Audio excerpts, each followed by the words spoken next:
scriptures, and I like to use it because of a few words in it that reminds us of our visit within God's creation. Our visit within God's creation. Sometimes I think we take for granted, we think we're going to be here forever and nothing really matters. But this prayer tells us that we are visiting. God has allowed us to be here for a short time in the scheme of things. My grandmother used to say, life is short at its longest, so you need to wear this world like a loose garment. So, today we gather to commemorate and bear witness to the life of the Reverend Absalom Jones. So it's important for us to remember this story, but we do it year in and year out. We know that it's a compelling story, particularly because of the circumstances around Jones's life. Now this is the 47th year that the Episcopal Church recognizes Absalom Jones. His feast day was placed in Lesser Feast and Fast 47 years ago, and we can give credit to the Union of Black Episcopalians for lifting up the story of Absalom. Otherwise, his story would be lost, like many stories are lost in that book and kept on the shelf or in some digital format. Now, in 1992, I went to Philadelphia for the 200th anniversary of the celebration of blacks in the Episcopal Church. Was anyone here go to that 1992 in Philadelphia? All right, men, one person besides myself. It was a wonderful occasion. So there are a few things that stand out for me when I think back. One is going to Philadelphia from Louisville and noticing on the street there were all these cars lined up, and each and every one of them had a club. Remember the club, the old anti-theft device? You forgot about it. That was one of the first safety features. So if you saw the club and you were a potential thief, you knew to keep walking. So I saw in Philadelphia rows of cars with the club. And I thought, this is interesting. It's not like that in Louisville, smaller city. I was in the big city then. So I stayed with the woman for this conference that was over, I think, about 3 days. So the first evening, she said, you want to watch Sister Act? The Sister Act came out in 1992. I hadn't seen it. So I said, sure.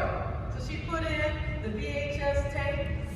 And we were watching it, and it was kind of grainy. And sometimes it was like that.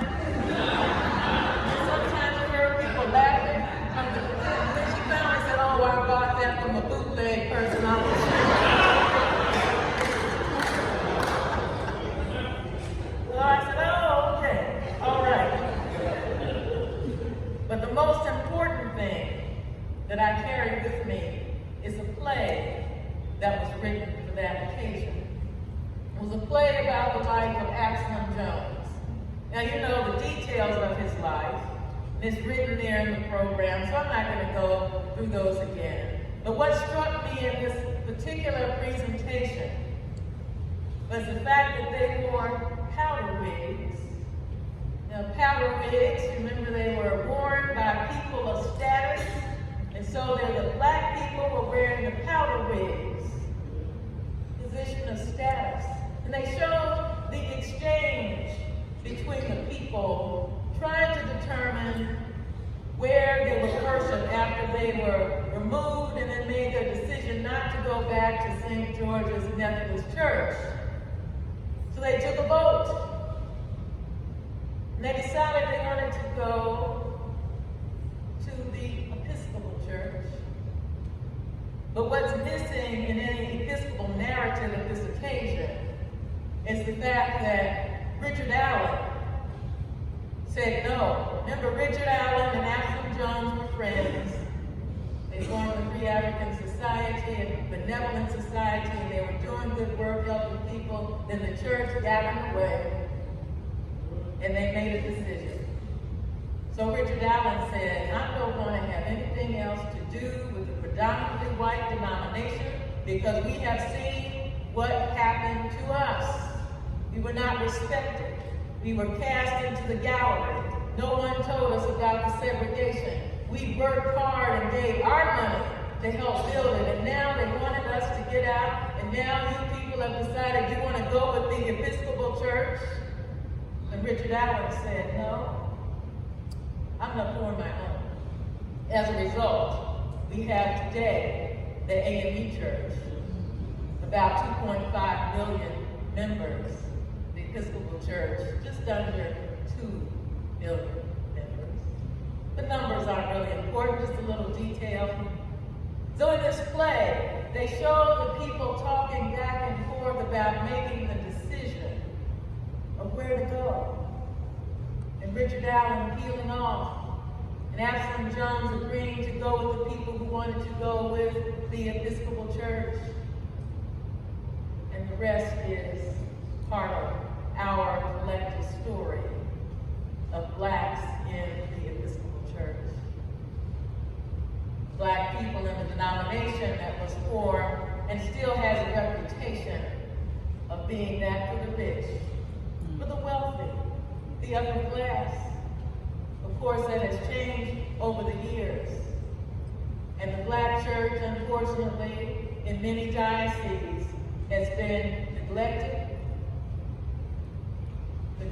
by diocesan bishops, neglected by its own people, and deciding to go other places. But yet and still, places like St. Paul's and Incarnation and other places throughout the country, the Black Episcopal Church exists. And I contend there is nothing like the Black Episcopal Church. Yes. There's nothing like the Black Episcopal Church.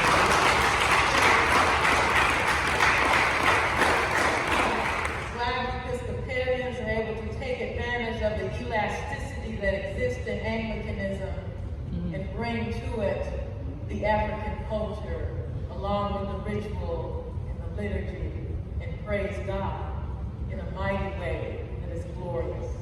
So we thank God for UBE, for the existence of UBE.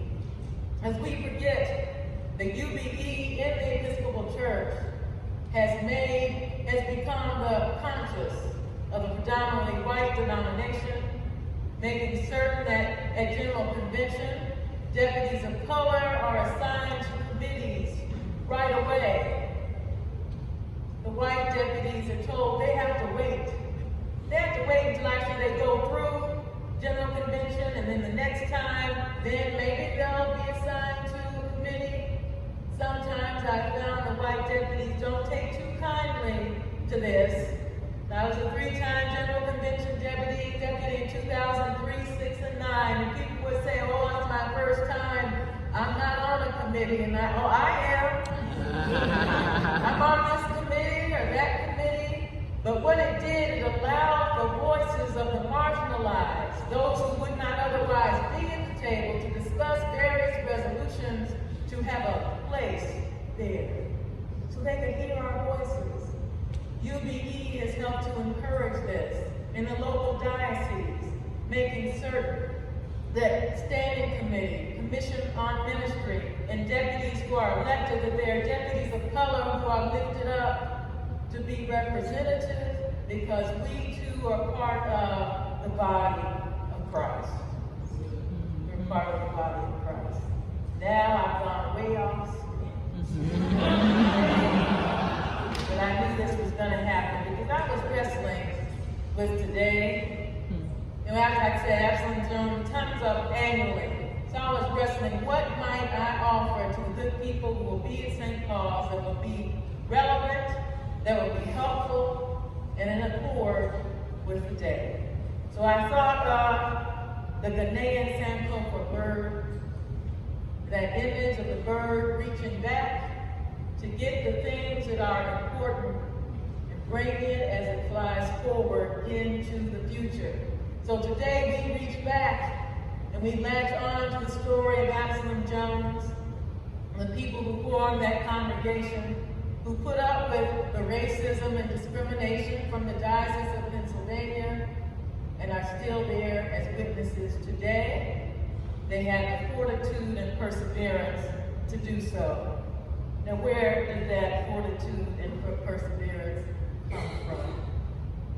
People of faith, it comes from no place else but God Almighty, to bring a people who were thought of as less than human from one place of devastation to a place of life, of enrichment. So I was thinking about the scripture appointed for today from the gospel where Jesus said, "This is my command, that you love one another as I have loved you. No one has greater love than this, to lay down one's life for one's friends. You are my friends if you do what I command you. I do not call you servants any longer. You are called friend." Now, today, friend has a different sort of definition than it did years ago. Now, the traditional definition of friend is a person attached to another by feeling of affection, personal regard, a person who gives assistance, who is on good terms with another, not hostile. But as we know, as Facebook has become deeply embedded into our culture, people not knowing what they could do without Facebook, their life would end. Friend means something a little bit different. Now, some people can have a small circle of friends and they know everybody and everything is cordial and they use it for ways that are appropriate. But as your friend circle gets larger and you go, say, to a conference, you're talking to somebody in the grocery store and you see their name tag. "Oh, I'm going to friend you on Facebook." And so you add all of these strangers in. And the next thing you know, there's some sort of thing in the news. And you post something, and that friend that you put on, you added as a friend who's the person who's checking out, you discover that they have a different perspective than you. And suddenly you end up in some sort of a battle on Facebook with a total stranger, but you have identified them as friend. Friend means something different. If you get mad at your Facebook friend, you can just delete them. You can block them. You can ignore them. Before Facebook, we didn't have that option. Friend meant something different. Friend was closer to what Jesus was talking about. Friend tied closely to love. Love and genuine care, not mixed up in an arena where people can function in a way that is passive-aggressive and antithetical to the gospel. So we can also reach back. I'm going to talk a little bit about the fact that our companion relationship with the Diocese of Cape Coast is something that we need to take advantage of. Is anyone in the Cape Coast? Well, I'm not going to do a lot of spoiling it for you, but just to share a couple of instances. I went last year with the pilgrimage group from this diocese and was fortunate enough to take my daughter with me. It was a gift I wanted to give to her when she graduated from high school. But years later, it came when it did, and she said, "Mom, if you'd taken me when I was 18 or 19 years old, I would not have appreciated it." Glad she was forthcoming with that, so that I didn't waste my money taking her. But the experience for me brought full fold the experience of what it means to be a descendant of enslaved peoples who came from the continent, the west coast of Africa. Just think about it. We can read books, we can visit plantations, we can know our history. But think about what it's like to actually go there, to go to a place, take your shoes off, which is what we did, and walk on muddy ground that led us to the slave river, where the enslaved peoples had their last bath. To put your feet into that water, to look up at the skies, the sky doesn't change. The river may not have been as narrow or wide or deep or high. The trees may have been a little bit different, but the sky is the same. But imagine being able to go to a place like that in respect, listening, knowing, understanding that somewhere you're a person of African descent, that your ancestor most likely came through that path, was dipped into that water, breezed up, put on an auction block, and marched to the Cape Coast Castle to wait in a dungeon in darkness with little light, little food. The floor itself is calcified human body waste. There's no odor. We wouldn't have even known it if they'd not told us. That's what the floor consists of. And when it was time, they got on the ship. And you know the story. Packed in the bottom, no clothes on, laying in their own vomit because they got sick. Body fluids, urine, bowel movements, no air, little food. Then they arrived here. We are descendants of those people. The people who survived the Middle Passage. I'm going to challenge you to carve out some time this week to reflect on that in this African American History Month. Descendants of those who survived the Middle Passage. Because they survived, we are able to thrive.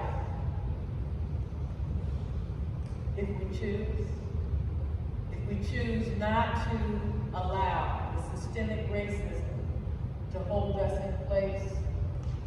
If we choose to find ways to continue to dismantle the racism that currently exists, knowing that things are better than they were back in the day of AbsalomJones, without a doubt. Things are better than they were 100 years ago. Things are better than they were 50 years ago. But we know in recent days, the pendulum has swung back in a different direction, revealing that that core of America still exists. Racism. It's like a dandelion. The dandelion, is in your yard, you try to get rid of it. Take your lawnmower, you mow it, you think the dandelions are gone. You wake up the next day and boop, boop, boop, you see more dandelion heads. The dandelion roots can go as far as 3 feet deep under the earth. So you can dig around a little bit and you think you've got it, but it doesn't take long before it rears its head once again. We have to make certain in our day and time we do what we can to dismantle the sin of racism, white supremacy, systems in place that none of us created but we have inherited. So we need to join those who came before us who dismantled, and we in our time become the dismantlers, and we make a way for African Americans to return to the homeland. Someone sent me a link to a website, a story we're talking about, an organization called Birthright Africa. They provide an opportunity for teenagers and young adults to make a pilgrimage to go to Africa. And what a difference it makes. be like if the UBE chapter in Atlanta organized itself in such a way that we could make certain young people had the experience of going to Cape Coast Ghana. We already have a relationship. Structures are in place. What a difference that would make in the life of a young person to come full circle. I feel like I have come full circle. Others feel like they have come full circle. Our lives changed because we've been to the slave river. We've been inside the dungeons. We walked in the footsteps of the ancestors, descendants of those who survived. True to our God, true to our native land. So before I close here, just to remind us, we think about the commandment Jesus said that we should love one another as he loves us. The church, the Episcopal Church, as you know, we're all about love. The presiding bishop has us talking about the way of love. Our diocesan bishop, Rob Wright, has us talking about the way of love. But what is love? St. Paul reminds us one definition, some characteristics of love. Love is patient. Love is kind. Love is not envious or boastful or arrogant or rude. That's good.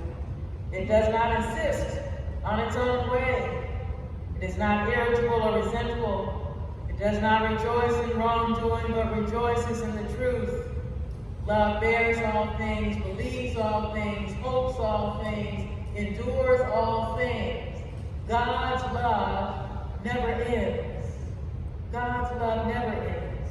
So regardless our circumstance in life, regardless how difficult and stony the road may be that we have to travel, we know that our God is with us in the day and in the night, and we have a friend in Jesus. What a friend we have in Jesus. Some of you know that song. Let's sing it. Hymn 109. 109 in your hymnal. Let's remind ourselves that we Facebook might be here today and gone tomorrow. Folks might be here today and gone tomorrow in our lives. But we always have a friend in Jesus.